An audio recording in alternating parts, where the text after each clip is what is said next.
최근 지역 부동산 시장이 얼어붙고 있는데요. 여러 가지 이유가 있지만 그동안 계속해서 대출을 옥죄고 최근에는 대출 금리까지 크게 오르는 것이 주요 원인입니다. 네, 서민들의 이자 부담은 커지고 부동산 시장에는 거래 절벽 현상이 심화되는 가운데 전세의 월세화 현상도 벌어지고 있습니다. 김지혜 기자입니다.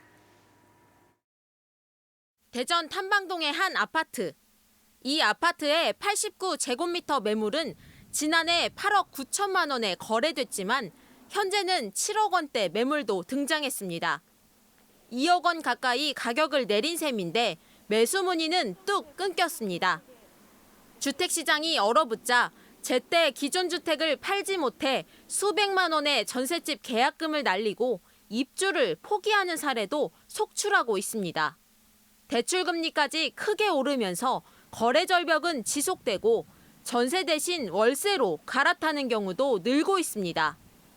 높은 전세금 대출금리를 내느니 차라리 월세가 낫다는 판단 때문입니다.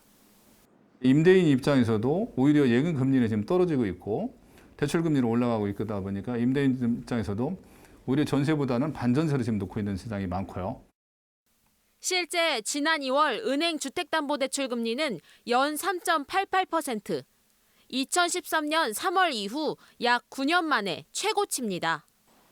2020년 말 2% 중반대였던 주택담보대출 금리는 지난해 3% 중반대로 껑충 뛰어올랐는데 지금은 4%에 육박하고 있습니다. 일부 은행의 주택담보대출 금리는 6.37%까지 치솟은 상황. 문제는 대출 금리가 더 오를 수 있다는 겁니다. 미국과 한국의 기준금리 인상이 예고된 데다 새 정부가 대규모 추경 편성을 공식화한 만큼 시중금리가 더 오를 거란 전망이 우세합니다. 주택담보대출 금리가 7% 선까지 오를 것이란 예측이 나오는 가운데 이미 대출을 받거나 앞으로 대출을 받을 사람 모두 시름이 깊어지고 있습니다. 윤석열 대통령 당선인이 부동산 세제와 한도 완화뿐 아니라 임대차 제도를 손보겠다고 예고한 가운데 시장에선 새 정부의 부동산 정책에 촉각을 세우고 있습니다. 공급을 위한 이제 규제 완화 정책이 지금 어떻게 보면 좀 폭넓게 좀 시행될 걸로 보이거든요.